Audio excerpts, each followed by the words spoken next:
Hi, if you're like me, you submit your artwork to different shows and perhaps an online gallery, or there's some other requirement that has been made by a uh, uh, website or perhaps even a print organization where you want to submit some of your artwork and they've given you some specifications. And I want to show you how to go from some, well, maybe not the most professional start, but the best quality that you can get using some pretty standard things that you have at your access without having to go through a shop. And I'm going to do this from the standpoint of an artist that doesn't have necessarily the most expensive camera equipment. I personally have a Nikon system. I also have a Sony system, and I have an iPhone 6 Plus. And I'm going to show you just real quickly how you can use Photoshop. I'm using Photoshop CC 2015.5, and which is the standard Adobe product that's currently on the market. And I'm going to show you how to resize and color correct an iPhone picture of your artwork. And the nice thing about this is it may not be the most exact and perfect reproduction of your artwork, but for most submissions it'll be fine, it'll be good, it'll be great actually. And so I'm going to show you three examples, and I purposely took some pretty crummy pictures of some of my artwork and using an iPhone. All this was done with an iPhone, and I want to use these to demonstrate how you can get a pretty good shot for, maybe it's your website, maybe it's for submission to a show, or maybe it's to send a friend, but you want it to look as good as you can. So this is for all of you artists out there that are frustrated with this process. So let's get started. I'm going to switch over here now to, I'm going to go over to photos, because most of the time you shoot a photo, you're going to shoot something that'll come up in your photos album. And I shot several pictures of some artwork that I did for this tutorial, this demonstration.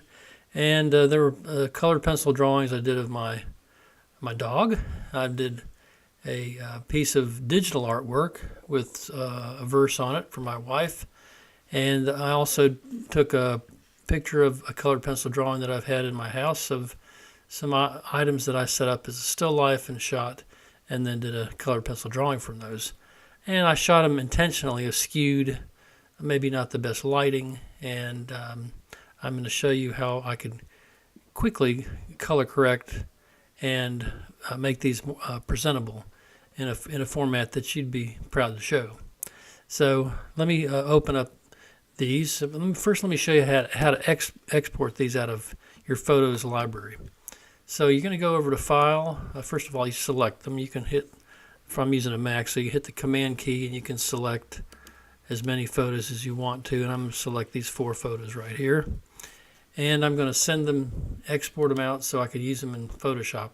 Photos does not have a really good way to do this, but you can export your unmodified original 4 photos, and you're going to say, I'm going to export these using my original file name. I'm not going to have a subfolder, so I'm going to hit export, and I'm going to put these into a 4 terabyte hard drive that I've got that I'm going to be doing this demonstration from. So I'll go down here to my movie files, and I'm using ScreenFlow, so I'm going to put them in this folder here, which is to resize and save art, how to resize and save your art for submission to art shows and to your websites and so forth. So I'm going to export the originals, and when I do, all 4 of these you can see here have been exported. They've been resized. They've been put in the resize and save for art. So I'm going to close, I'm going to quit photos. I want to get as little memory going here as possible. I'm going to minimize my ScreenFlow program, and I'm going to open up Photoshop CC. I'm using Photoshop CC. So I'm going to open these 4 files. Go File, Open, and I'm going to come down and find my 4 terabyte drive. I'm going to find my 4 photos here. Actually, I had saved them earlier, so you'll see that they're actually duplicates here. And I'm going to open these up in Photoshop. 3 photos. And you can see that they're pretty skewed. This one looks pretty bad. It's all out of whack. I shot it, like I said, with my iPhone. You see reflections from the glass on it.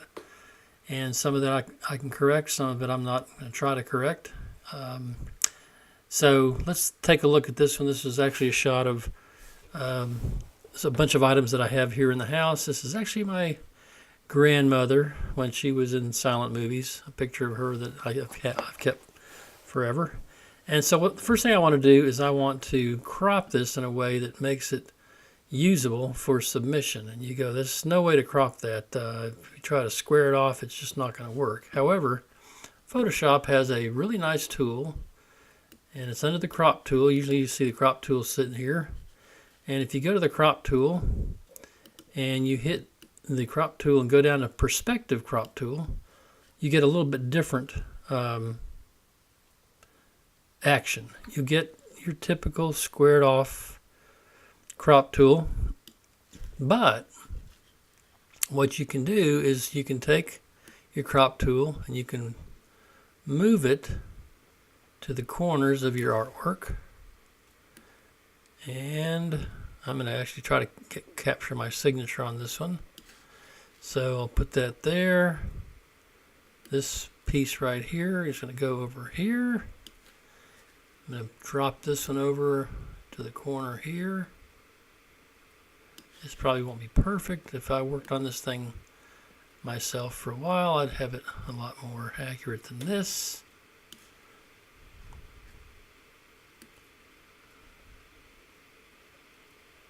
But this will be good enough for what I want to do here, and showing you how to. So now I've defined my area that I would like to square up, and after I've used my perspective crop tool, I'm just going to hit enter or return, and take a look at that. Now it's all squared up. It's looking pretty good, and I've eliminated my frame. I still have a little bit of work here, so I'll crop that down a little bit closer so I don't see that edge, and I want to still see my signature, but take a second here. I'm going to enlarge this so I can see a little bit better what's going on. There we go. Hit enter, and I'd probably like to also crop this side a little bit. Hit enter. Now I have a pretty good representation of the colored pencil drawing, and I still have my signature on the bottom, and I can now take a look at the color correction. I'm going to make a duplicate of this so that I have this one to fall back on if I don't like what I've done on color correcting. So I'm going to go in here and I'm going to look at this icon here, which is going to create a layer, and the layer is going to, you have a lot of different options. When you click it, you've got a number of options on what you can use. I do a lot of photo restoration from old photographs, and one of the best tools I have found in photo restoration is to, didn't mean to touch that, is to pick up the levels, and you'll see this curve right here under levels. Now most people, when they see this, they think, okay, well, I'm going to move this little slider over, darken it up a little bit, and move this little slider over and lighten it up a little bit, and you get a little bit deeper, little richer image, but it's really not corrected for color. So what we learned in our photo restoration process in the classes I took and the work I've done in photo restoration is you drop down your RGB slider here. We're going to do each individual color. So I'm going to change my red. It's going to look really funky for a while. I'm going to move my red slider in, and I'm going to back this off just about. You'll see the levels down here change, and the levels down here, I'm going to pull them off about 8 points on either side. I'm going to go to my green, and I'm going to do the same thing. And I'm going to pull it in this way. And my output levels, I go about 8, 7, or 8 in each direction. And I'm going to do the same with blue. And now I can carefully look at this and say, what is the closest I can get to my original drawing and not change the quality or the composition or make it look any different than it really does in real life. And this is really quite an accurate representation. You'll see that it's now squared off. It's deep, the darkest colors, the blacks are black, the whites are white, the pinks are pink. And this is not a bad rendition of that particular drawing. So I've taken a very squared off, very uninteresting iPhone picture, and I have created what is pretty much a presentable piece of work to put on a website or to submit to an art contest or even for printing. Now, if I want to, a lot of contests that you see, especially if you win, they'll say we want a 300 dpi image. So I'm going to take the image and I'm going to resize the image. Currently it's 30 inches by 33 inches, which doesn't really help a lot because most of the time what the show wants is a 300 dpi. And I'm going to change this. This right here will allow you to I don't want to resample. I want these three to be tied together, and I want this to be a 300 dpi image. So I basically now have an 8 by 7, which is pretty close to what I originally had on the piece of art. And I've got a 300 dpi resolution, pixels per inch image. And if I say OK, you won't see any change. It's identical to what was shown before. But when it's submitted for print, the printer now has a 300 dpi image to work with, which is what they want. And I probably would. I've got Nana on here, and I got my name. It has originally a gray border around it. I may spend some time, if I was to submit this, going back, perhaps taking the piece out of the frame and scanning it, or doing a picture. But you see some pretty good detail in this. You can zoom in on it, and you can see the strokes, and it's really a very nice little rendition of my drawing. So let's take a look at let's close this one out. Actually, I kind of like that one. I'm going to save it. I'm going to save that one, put it on my website, I think. So I'm going to save as Nana montage or still life. And I'm going to put it in the same folder as a PSD file. And I'm also going to, I'll show you another trick. I'm going to export this. This is the old version of Photoshop. There's a version called Save for the Web. And it's the old legacy version. And this gives you a resize window. And typically I like to make this about a 1920 image. Most Facebook pages can take a 1920. Actually, I probably need to make this size. This one 1920 because it's a vertical. So now I have a 1920 by 1747 pixel. If you look over here, it's about a 2.5 megabyte image. It's 100% quality. It's a JPEG. So I'm going to save that. And that allows me to upload it to Facebook, upload it to my website, georgehoffman.com. And so I'm going to put my Nana Still Life back in the folder here. And I now have something that I'll put up on my website. You can come take a look at it when you get a chance. So let's take a look at another example. I'm going to open up. I'm going to close this one. I'll go ahead and save it again. Hate when it asks me that. Let's open up. Actually, this is the same one I did before, so I'm going to just open up this one, which is really out of whack. It's skewed pretty badly in the wrong direction, but it's a nice little photo. This was a photo that I took, and I digitally manipulated it in Photoshop and in a program called Corel Painter, and I added a scripture verse to it and framed it. We put it in our great room. So let's take a look at this one. Let's do the same thing. So let's oops, wrong one. Let me grab the crop tool and let me find the perspective crop tool. I would probably try to pick up that white frame, but I don't think what I'll do is I may try to see how this looks if I grab it in a way that allows some of that white to show. It's really probably not going to look right because the white is going to look a little strange the way the perspective is, and the shadows.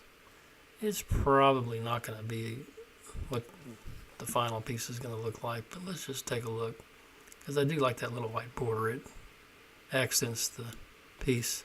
So I'll hit enter. Oh, not too bad. Not too bad at all.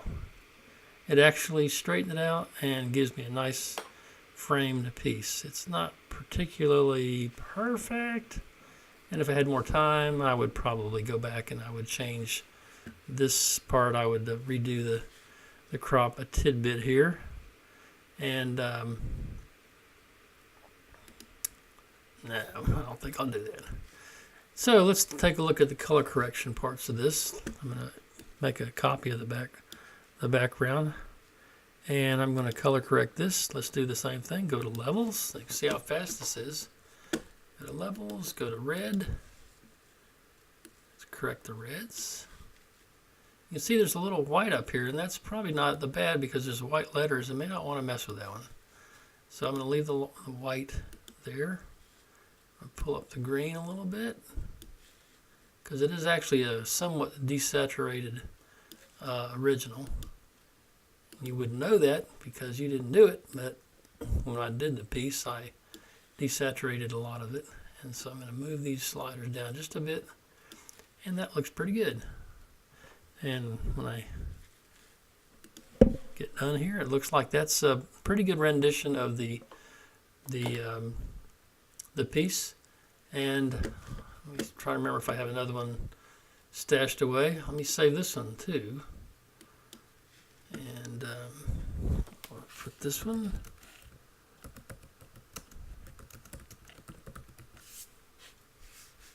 And I'll put it in the same place. That's the original Photoshop file, and I'm going to export that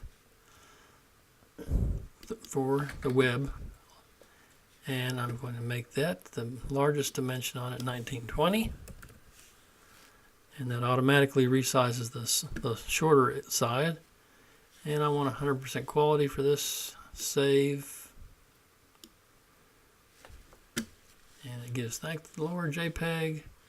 It goes in the same place. And let me see if I have anything over there as well. Take a look at the icons. Oh yes, my dog. How could I forget my little Minnie?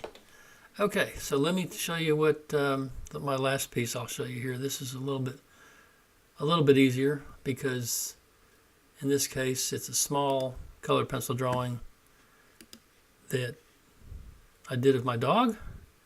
And this is when I was first trying out the powder blender system, and it's painted on using a gesso panel and colored pencils and powder blender. And so I'm going to do the same thing here. I'm going to take this is just you can see I was holding this. This is only about a 5x5 picture and a 6 or 7x7 frame. I'm holding it, but I don't want to show my hand, so I'm going to use the perspective tool again, and I'm going to grab it, get kind of close, but then I'm going to use this because it's a little bit off, and I'm going to move the perspective tool. I'm going to use it to change, and you can see that and I purposely shot these askew so I could show you what you can do. So I've got it squared up pretty good. I can tell it's squared up pretty good by looking at some of these lines in here. These are pretty straight, matching up with the inside. So I'm going to hit enter, and I've missed a little bit, so I'm going to clean that up just with the crop tool. Oh wait, I don't like snap to grid, but I don't feel like going back right now and changing it, so I'm going to just get it as close as I can. I could use my Wacom and get it do a little bit easier. So here we go. Here's Minnie, and I'll do a little color correction on her. She's sleeping here at my feet. Now I'm not talking about you now, girl. Okay, so I'm going to pick levels. You'll see some pretty out of whack stuff because there's a lot of dark browns, a lot of dark grays, and you'll see all those showing up here. So let's get the red going. And the green.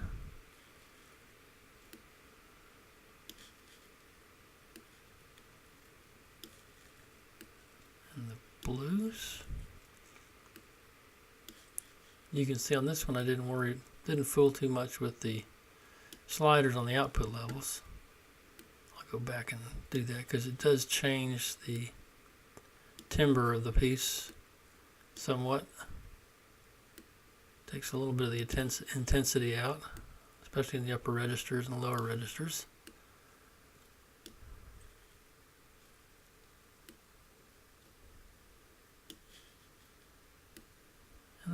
So I'm going to take off a couple of scratches using a healing brush. And some of those are not on the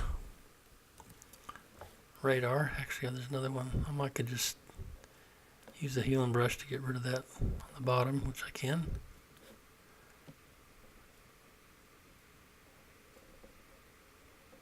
Not necessarily the preferred way, but for a quick, I'll post this on my website, so for that, that's acceptable. And now I've got this out of the way. Got a pretty good representation of Minnie, and giving you a little bit of an idea on how to clean up some images using just a simple iPhone picture of some of your artwork. If you want to use these kinds of photos on your website and you have Photoshop, then you can take a few minutes and actually was trying to clean off a piece there that was actually on my monitor. So that's about it, and please subscribe to my website. Let me know if you have any questions or if you'd like to have a tutorial done on anything that is bothering you, and I'll see what I can do. Have a great day.